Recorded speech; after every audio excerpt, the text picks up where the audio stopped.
It is usually assumed that a generator is essential for preparedness when it's regarding blackouts and power outages.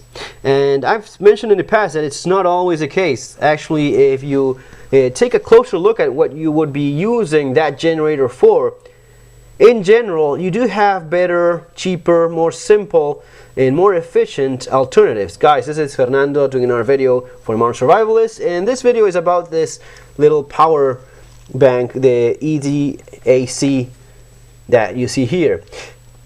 You don't always need a generator. Sometimes, for example, if you need a generator so as to power a pump, so as to prevent your basement from flooding, then it's pretty essential for you. But if it's a matter, for example, of just keeping you warm in winter, kerosene heater, like I've shown in previous videos, it's simpler, it's more efficient, it's going to be making better use of your fuel. Powering fuel-hungry, mechanically complex and prone to failure generator only then so as to use that electricity so as to heat your house, it's very inefficient. Same thing in winter. If you're thinking in summer, I mean, if you're thinking of powering a fridge so as to keep your food from going bad, you soon realize that it's a better strategy just to focus maybe a little bit more on shelf-stable food that doesn't require refrigeration. And even for the food that you have in the fridge, having a few bottles of water frozen, you're going to be using those ice bottles so as to keep a smaller fridge, or at least maybe a few drawers in your refrigerator with those bottles covered with a plastic tarp. That's going to be lasting a couple days. I've did it myself several times. So being smart about the kind of food that you have and knowing those little tricks is usually enough. Now, there's times when that's not that's not solving some of the problems you have. These our modern day smartphones are pretty fantastic in terms of communication, not only because of the ability to stay in touch with everyone at all times, even if there's problems, even if the cell phone signal is lost, sometimes you're still able to send text messages. If not, you still have the possibility of using Wi-Fi in some other cases. You also have your built-in GPS in some models and an FM radio. I mean, it's a pretty impressive device when you realize the things it's capable of doing. But it does require electricity, of course, and if we lose power, then we are pretty much out of luck, especially if we forgot to charge it recently, as it's likely to happen during an emergency.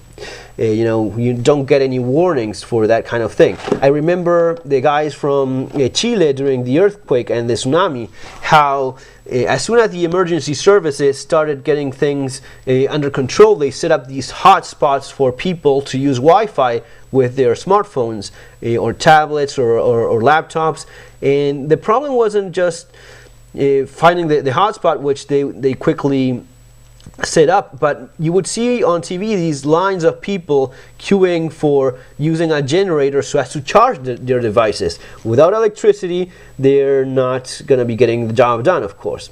So it's not just a matter of finding a signal or a hotspot for Wi-Fi. It's about having your device charged. That's most likely to be the problem. And for that, these little battery banks are pretty much fantastic. This one is EasyAcc. This one I found in Amazon to have lots of very good reviews, but there are other ones as well that have equally excellent reviews. What I liked about this one was that not only did it have very good reviews, the form factor was very pleasing as well. It's very flat and would go nicely for an everyday carry bag, even some of the smaller satchels that I sometimes carry around. It also incorporates the cable for charging the phone, which I found to be nice too, because it's hassle-free without having to tangle with another cable. This the construction in this battery pack, it's surprisingly good, I will say. It feels very solid. It has like a rubbery texture, which is very nice. Simple to use, really. There's not that much to it. Just one single button. That's the power button. You press it and you have your 4 LED lights. First one means that you have between 0 and 25% of your battery pack, 25% to 50%, 50 to 75. Last one is 75 to 100% fully charged battery bank. It has, as you see here in the graphic in the manual, it has two outputs. It has one that has a micro USB port, 5 volts, 1 amp. The other one, it's 5 volts, 1 amp to 2 amps. So you would have this one. This is the second one. Second port, USB port, 5 volts. It's between 1 and 2.1 amps if you need to charge a device with those requirements, and the integrated micro USB cable, which goes simply like that into your phone.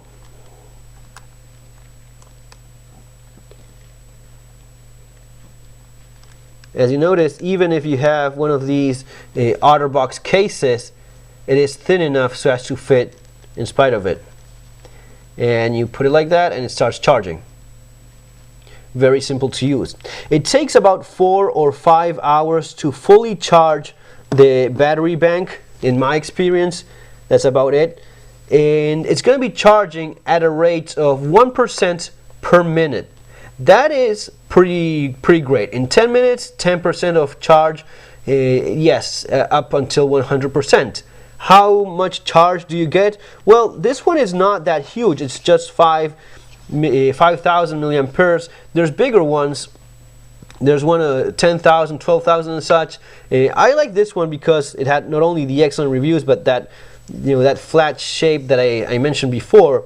With this one, in a in a normal smartphone, like an iPhone, something like that, about 3 charges, give or take, is what you would be getting, or for a similar size Samsung device. In a bigger phone like my Note, I'm getting about 1 full charge and a half. So 1 full charge and a half, yeah, about 50% of juice left after fully charging one.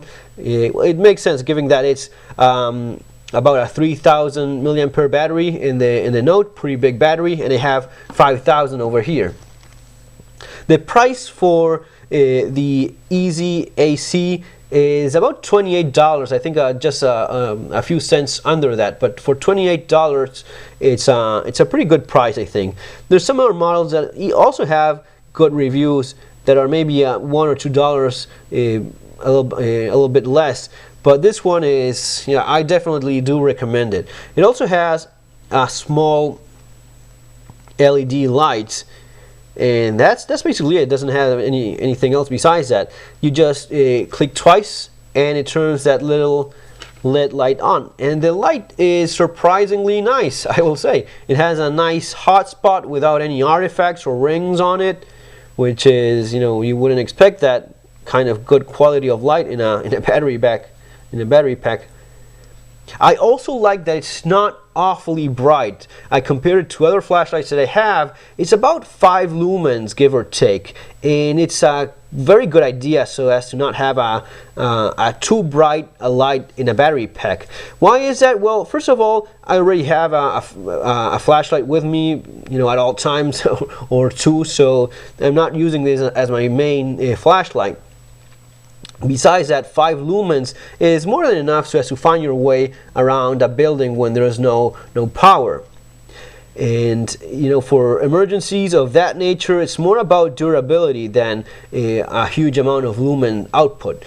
Besides that, if you actually turn it on accidentally, which is not likely because the button is flush, even if that happens, if you notice it, you're not draining your battery pack with it.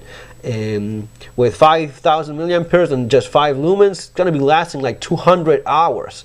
200 hours worth of light. Besides that, the main use of the battery pack is to actually have battery left for charging your devices. So even if I have to use that light for some time because I don't have any other option, I still like the idea that I could use it for a couple hours if needed, still have plenty of juice left for charging anything that needs to be charged. Will it charge tablets and such? Yes. Like an iPad or something like that? Yes, of course, but it's not going to be making a full charge because remember, it's just 5,000 milliamperes. Maybe on some of the newer, bigger tablets, half a charge, but that may be enough for making an emergency call or getting some some other tasks done that you need. So definitely very pleased with it. I think it's a fantastic option. Again, $28. It's really not. It's not very expensive and pretty durable. Just remember to check the charge every few months. It should last nicely because it's a lithium polymer battery, just like in an Apple iPad. And you know, that would be it. Just check it every once in a while. As long as you have power there, you'll be able to charge your device if needed during an emergency. Folks, that's all for now. Remember to subscribe. Have a great day and see you in our next video. Take care.